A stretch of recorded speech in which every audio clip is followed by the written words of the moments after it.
Hello friends, freedom India YouTube channel पर आपका स्वागत है। आज हम मध्य प्रदेश का भौतिक विभाजन के बारे में जानेंगे। तो आइए आज हम मध्य प्रदेश के भौतिक विभाजन पर चर्चा करते हैं। तो मध्य प्रदेश का जो भौतिक विभाजन है उसके आधार पर मध्य प्रदेश को कुल 7 भौतिक प्रदेशों में बांटा गया है। आइए हम मध्य प्रदेश के 7 भौतिक प्रदेशों पर को देखते हैं। तो इसमें पहला है मध्य भारत का पठार। मध्य भारत का जो पठार है वह मध्य प्रदेश के कुल क्षेत्रफल का 10.68% है और इसका जो क्षेत्रफल है वह 32,896 वर्ग किलोमीटर है। तो ये यहाँ से यहाँ तक फैला हुआ है। ये है मध्य भारत का पठार।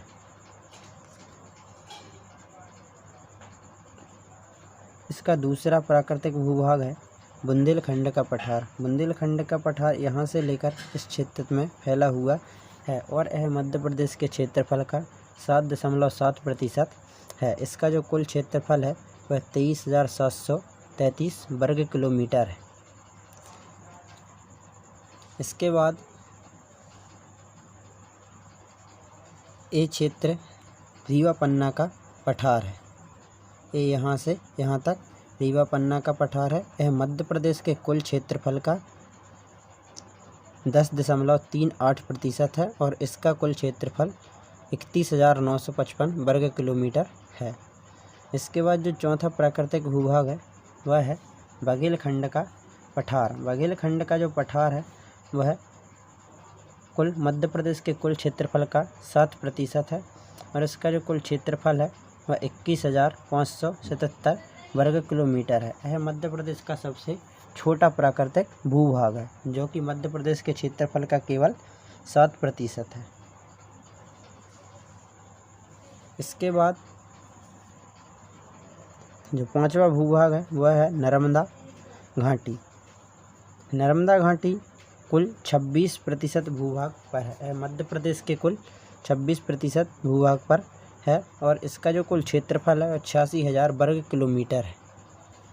इसका जो छठवां पार्ट है वह है सतपुड़ा का क्षेत्र। जो सतपुड़ा पर्वत श्रेणी का क्षेत्र है वह है 11%। मध्य प्रदेश के कुल क्षेत्रफल का 11% है और इसका क्षेत्रफल 34,000 वर्ग किलोमीटर है। इसके बाद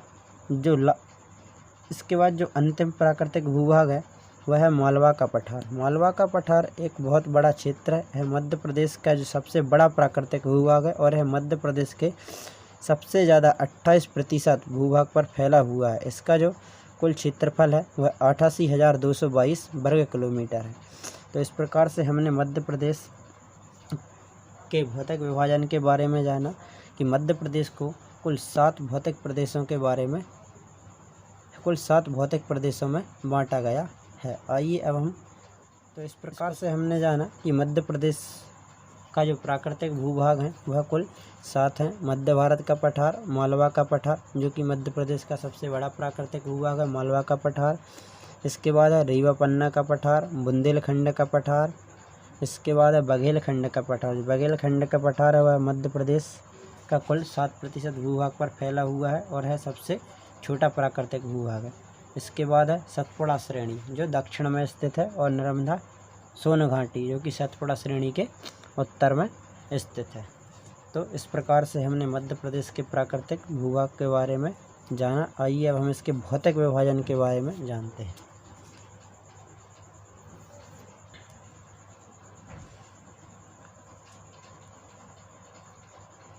तो मध्य प्रदेश का जो भौतिक विभाजन है उसके आधार पर मध्य प्रदेश को हम 3 भागों में देख सकते हैं। एक है मध्य उच्च प्रदेश।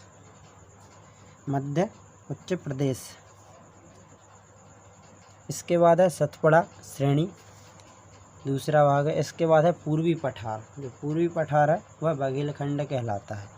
इसका मध्य उच्च प्रदेश में उत्तरी भाग के जो 5 भूखंड हैं वह आते हैं। एक है मध्य भारत का पठार, दूसरा है बुंदेलखंड का पठार, तीसरा है नर्मदा घाटी, चौथा है रीवा पन्ना का पठार और 5वां है मालवा का पठार। तो यदि मध्य उच्च प्रदेश के अंतर्गत पूछा जाए कि कितने प्राकृतिक भूभाग आते हैं तो ये निम्नलिखित 5 प्राकृतिक भूभाग आते हैं: मध्य भारत का पठार, बुंदेलखंड का पठार, नर्मदा घाटी, रीवा पन्ना का पठार और अंत में है मालवा का पठार। तो ये मध्य उच्च प्रदेश हुआ। इसके बाद आती है सतपुड़ा श्रेणी। सतपुड़ा श्रेणी के अंतर्गत हम 3 श्रेणियाँ देखते हैं। इसकी जो सबसे पश्चिमी श्रेणी है उसको कहते हैं राजपीपला। इसके बाद इसके मध्य में जो श्रेणी है वह महादेव श्रेणी है और एक पूर्वी श्रेणी है जिसे मैकाल श्रेणी, इसे सतपुड़ा मैकाल श्रेणी के नाम से भी जाना जाता है। तो इस प्रकार से हमने मध्य प्रदेश का ये सतपुड़ा भूभाग देखा। इसके बाद है पूर्वी पठार। तो पूर्वी पठार जो बघेलखंड है, बघेलखंड मध्य प्रदेश का सबसे छोटा प्राकृतिक भूभाग है। तो इस प्रकार से हमने मध्य प्रदेश के भौतिक विभाजन के बारे में जाना। हम इसके प्राकृतिक भूभाग का क्रमवार अध्ययन करते हैं एक एक करके। तो सबसे पहले हम मध्य भारत के पठार के बारे में जानते हैं। तो मध्य भारत का जो पठार है वह इसका जो क्षेत्रफल है वह 32,896 वर्ग किलोमीटर है और यह मध्य प्रदेश के कुल 10.7% भूभाग पर फैला हुआ है। मध्य भारत के पठार का क्षेत्रफल 32,896 वर्ग किलोमीटर है और यह मध्य प्रदेश के 10.87% भूभाग पर फैला हुआ है। इसकी जो अवस्थिति देखें तो 24°10' से 26°48' उत्तरी अक्षांश तथा 74°50' से 79°10' पूर्वी देशांतर है।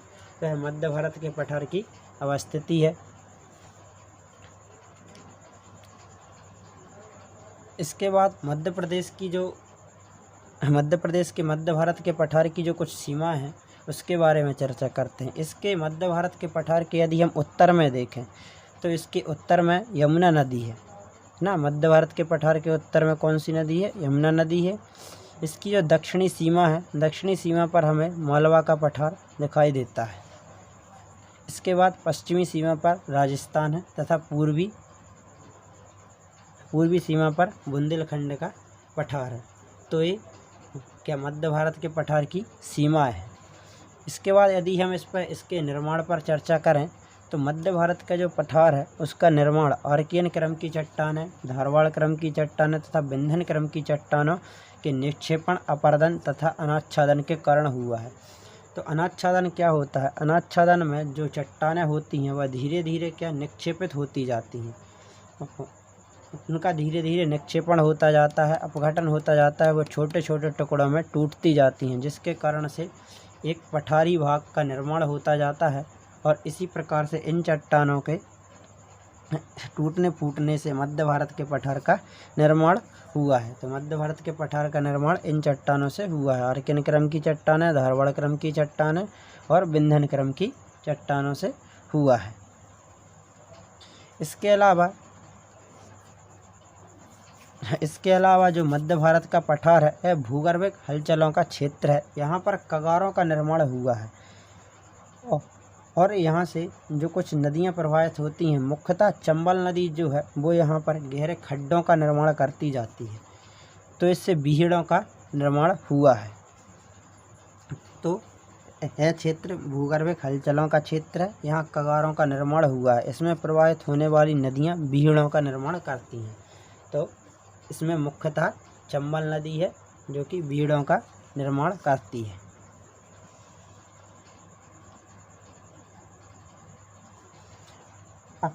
अब यदि हम यहाँ मध्य प्रदेश के मध्य भारत के पठार के वनों की बात करें तो इस क्षेत्र में शुष्क, कटीले, पर्णपाती वन पाए जाते हैं, जैसे कि बबूल।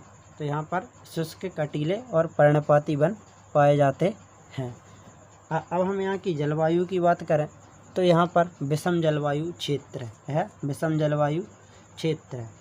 और मिट्टी की दृष्टि से देखें तो यहाँ पर जलोढ़ व कछारी मिट्टी पाई जाती है, जो कि जलोढ़ नदियों के द्वारा नदियों के जल के द्वारा जो मिट्टी बहाकर लाई जाती है उसे जलोढ़ मिट्टी कहते हैं। तो यहाँ पर जितनी भी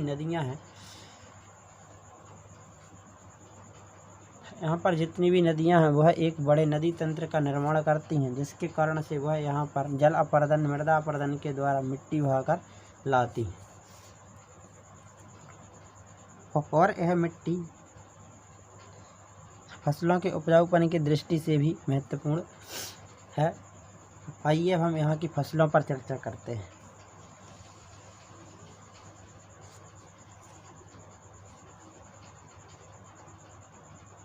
तो मध्य भारत के पठार में मुख्यतः जो फसलें उगाई जाती हैं वहाँ पर सरसों, ज्वार, तिल, गेहूँ आदि की खेती की जाती है। तो इस क्षेत्र में सरसों, ज्वार, तिल, गेहूँ आदि की खेती की जाती है। इसे सरसों की हांडी भी कहा जाता है। जो मध्य भारत का पठार है वह सरसों की खेती के लिए विख्यात है, इसीलिए इसे सरसों की मंडी भी कहा जाता है। अब हम यहाँ की नदियों पर चर्चा करते हैं। यहाँ पर जो प्रमुख नदियाँ हैं चंबल, पार्वती, सिंध, काली सिंध और सीप आदि नदियाँ यहाँ पर प्रवाहित हो जाती है।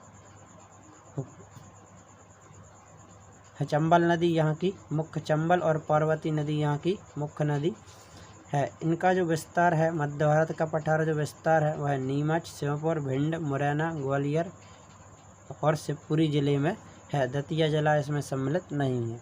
तो इस प्रकार से हमने मध्य भारत के पठार के बारे में। आइए अब हम बुंदेलखंड के पठार के बारे में जानते हैं। तो यह मध्य प्रदेश के प्राकृतिक भूभाग में दूसरा प्राकृतिक भूभाग है, मध्य प्रदेश का बुंदेलखंड का पठार। तो इस प्रकार से यह जो क्षेत्र है यह बुंदेलखंड का पठार है, यह मध्य प्रदेश के का ही एक भाग है। तो इसके यदि हम क्षेत्रफल की बात करें तो इसका जो कुल क्षेत्रफल है वह 23,733 वर्ग किलोमीटर है। 23,733 वर्ग किलोमीटर है। और यदि हम इसके अक्षांशीय विस्तार की बात करें तो इसका जो अक्षांशीय विस्तार है वह 24°6' पूर्वी अक्षांश उत्तरी अक्षांश से 26°22' उत्तरी अक्षांश तक है, तथा इसका जो देशांतरीय विस्तार है वह 77°51' पूर्वी देशांतर से 80°20' पूर्वी देशांतर तक है। तो इस प्रकार से हमने इसके अक्षांशीय एवं देशांतरीय विस्तार के बारे में जाना। इसका जो विस्तार है, जो बुंदेलखंड का जो पठार है वह भी एक बहुत बड़ा क्षेत्र है। तो और यह मध्य प्रदेश तथा उत्तर प्रदेश में फैला हुआ है। तो मध्य प्रदेश के है भिंड, ग्वालियर, दतिया, सागर, टीकमगढ़, छतरपुर जिलों में फैला हुआ है। तो यह मध्य प्रदेश के इन जिलों में फैला हुआ है। इसके अलावा यदि हम उत्तर प्रदेश की बात करें तो यह उत्तर प्रदेश के ललितपुर, बांदा, झांसी और जालौन इन 4 जिलों में फैला हुआ है। इसकी जो सीमाएं हैं, इसके उत्तर में यमुना का जलोढ़ है, इसके उत्तर पश्चिम में मध्य भारत का पठार है तथा इसके दक्षिण पश्चिम में मालवा का पठार है और यहाँ पर दक्षिण में रीवा पन्ना का पठार है। तो यह 4 ओर से इन सीमाओं से है घिरा हुआ है।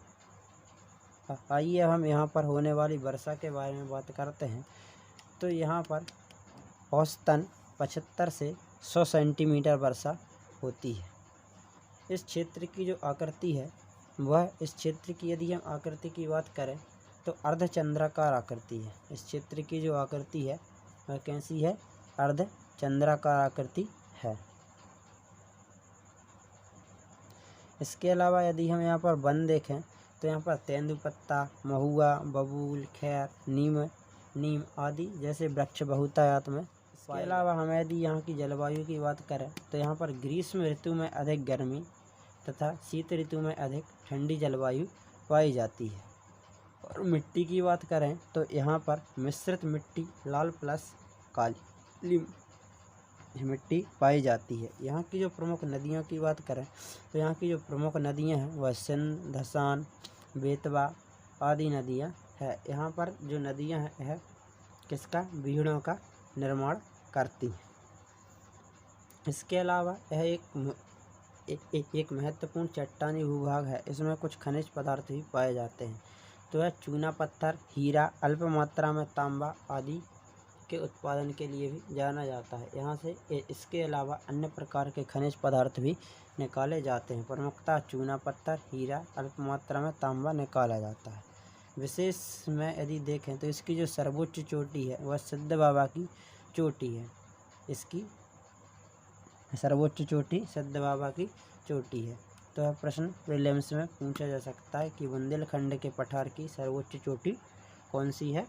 तो वह है सिद्ध बाबा की चोटी। सिद्ध बाबा की चोटी की यदि हम ऊंचाई की बात करें तो 1172 मीटर ऊंची है और इसकी जो स्थिति और यह स्थित है वह दतिया ज़िले में स्थित है। तो दतिया ज़िला किसके अंतर्गत आता है?